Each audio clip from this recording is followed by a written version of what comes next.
All right. Here's our second group meeting. Um, Shakila, I'm wondering what your thoughts are on the first question. Yeah, so the question was, what is the most compelling well, let me get, I don't think I wrote that all the way down. I can pull it out.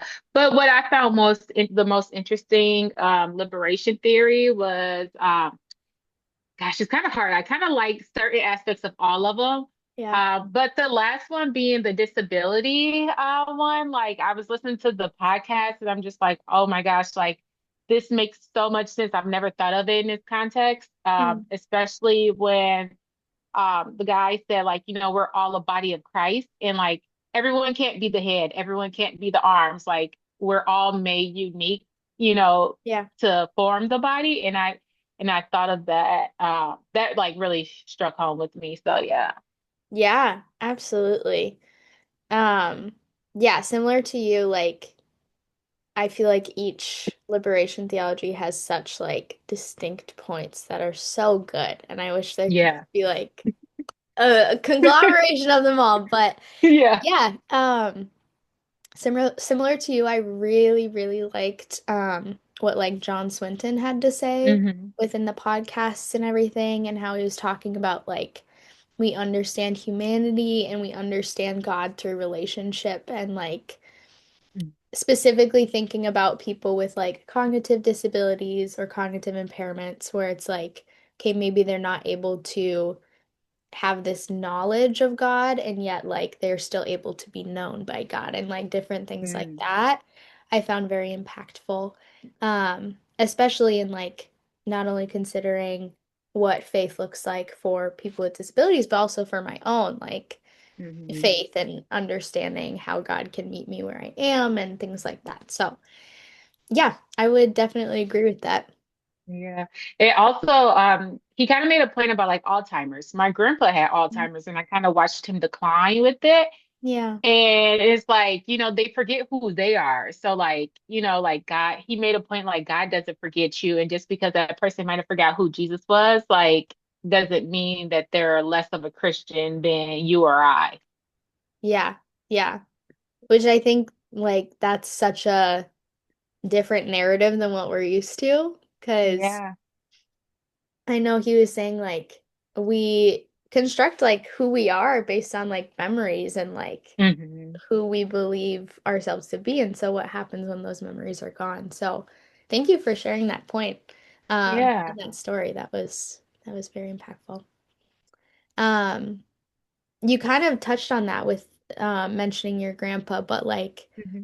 what kind of stood out to you most and why, either a part of the disability liberation theology or otherwise? Yeah. One part that really stood out to me was in the Black liberation theology. Specifically when it was in um God loves the oppressed, or I'm sorry, I didn't write down the name of it. Um, oh, God of the oppressed. Yeah. And where they were talking about how enslaved people were taught this form of Jesus by their slave masters in order to Mhm. keep them in control.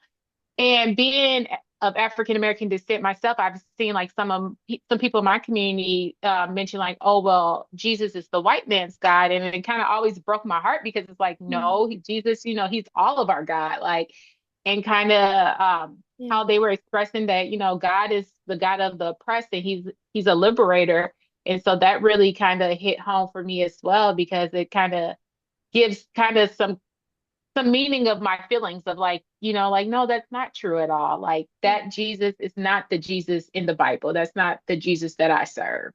Hmm. Yeah, definitely. Um, yeah, I think it's definitely telling when like there's such like a power over like thinking about slavery and thinking about Mm-hmm. injustices and everything, like there's such a power over that's so contrary to what Jesus in the gospel is all about, where it's like going under and uplifting people. And Mm-hmm. so yeah, I think marking that stark difference is huge and Yeah, very absolutely. important. Yeah. Absolutely. Yeah. for sure. Um, I kind of talked about in my notes, like for what stood out to me was more along the lines of the disability liberation theology, just with Hmm. jobs that I've had. So Hmm. I worked at Deaf and Blind Services, Mm. where I worked with individuals who were both deaf and blind. Hmm. And I've worked at a couple like behavioral therapy centers. So I worked with kids on the autism spectrum. And even now in my field placement, I work with kids in a like setting three. So that's when they're like Hmm. taken out of the classroom. And then I nanny for a kid with Down syndrome. So Hmm.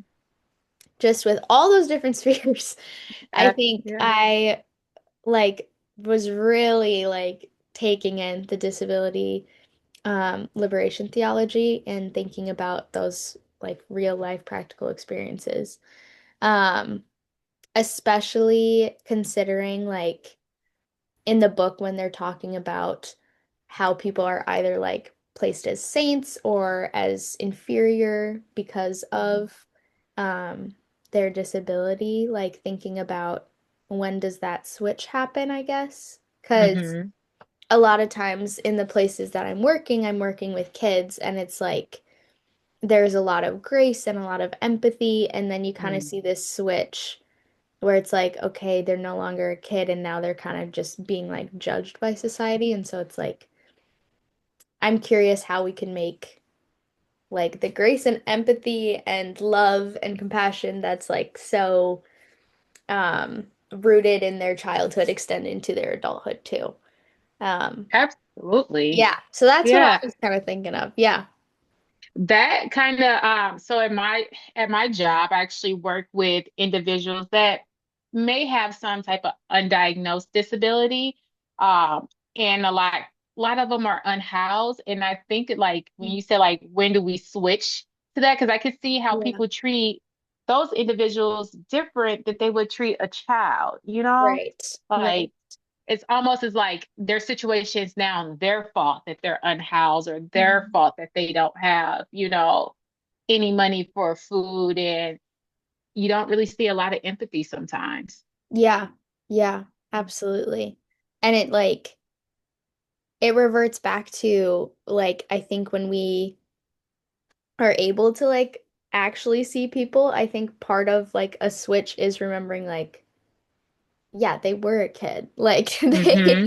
they are a human and they like were raised and like Yeah. all these different things. Like there's so many different factors that bring them to that point. It's not just like, oh, you got here because of your own accord. No. Yeah. You know. Yeah. So, yeah, thank you for that. That Yeah. was a good point. Yeah. Let's see.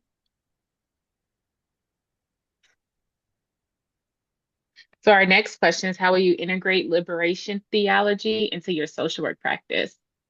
Um, Kind of still going on to the disability one. I feel like that liberation, like, although I know like the Latin American and the Black liberation is probably still happening, but I see more emphasis like on the disability liberation because it's like now we're seeing like back in the day, like individuals with differences were put in homes, but we're seeing them more in the Yeah. community and being integrated.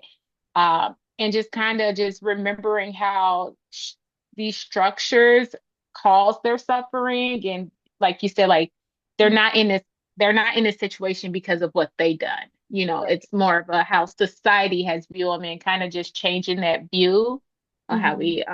how we look at them. Yeah, definitely. Um, I'm curious what you think that would look like even in like your current placement Mhm. or work, because you said you're kind of working with like people who are unhoused or different things like that. I think education is key. Mhm. I think I benefit because I'm coming from the social worker, from being a social worker Yeah. in school. But a lot of my colleagues, they're not. I work as, I don't know if I told you, but I determine eligibility for public assistance. So that could be Okay. SNAP, cash, food stamps and stuff.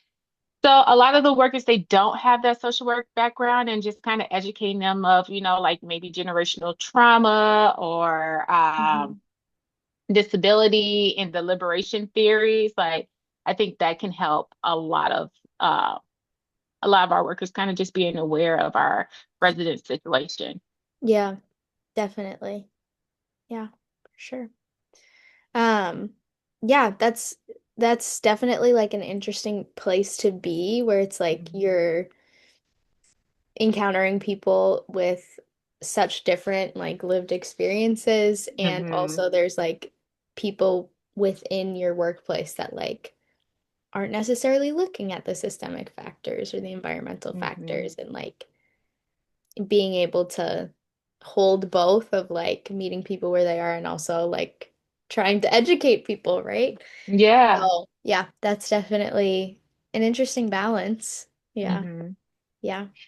How do you see yourself integrating these theologies into your practice? Yeah.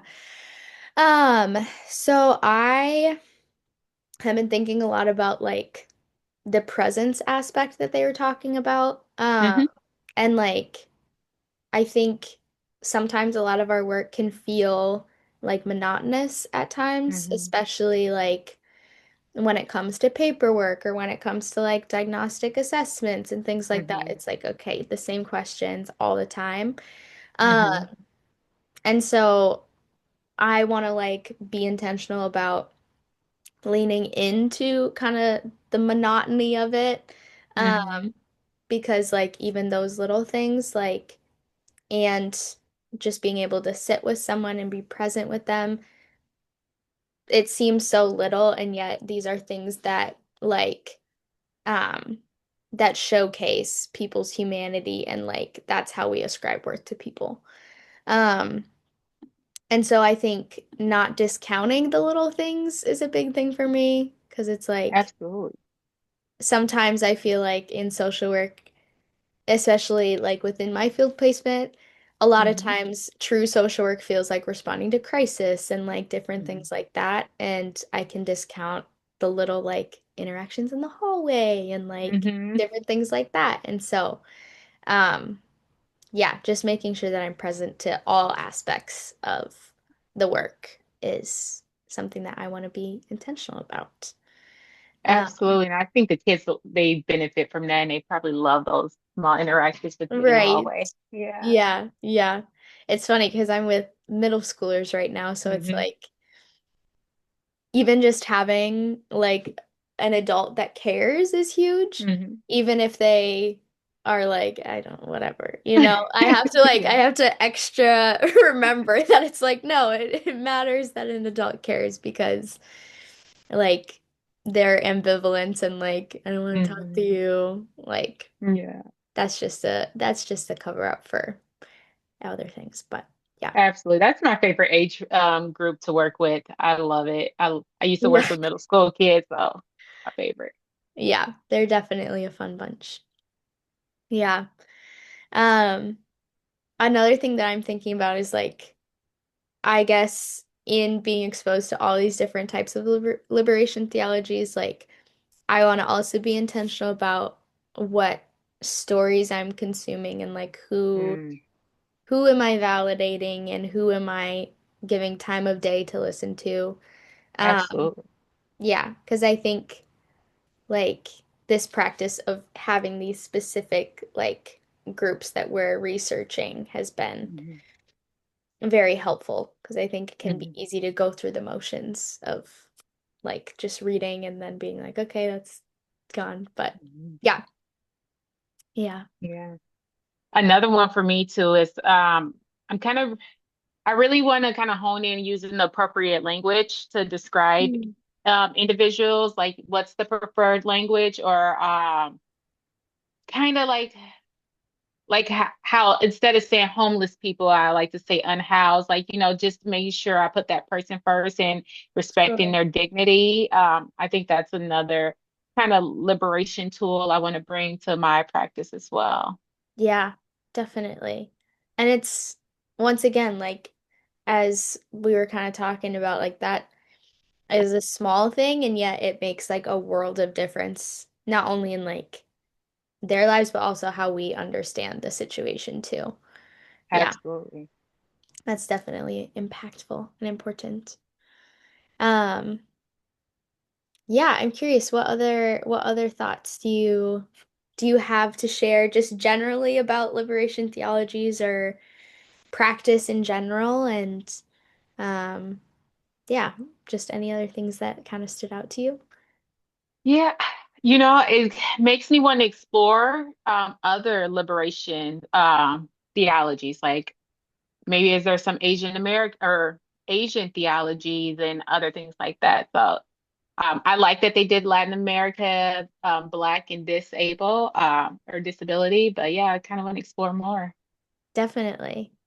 Yeah, and I'm curious, like, I'm sure they're out there, so it's like I'm wondering Yeah. how we would even find them, you know, like Yeah. where to look. But yeah, yeah, I would definitely agree with just expanding our narratives and who we're Mhm. listening to and everything. Um, yeah, and I think like a huge takeaway for me is thinking about like the preferential option for the poor and just like Mhm. Gutierrez, like in Oh general. yeah. Um, Hmm.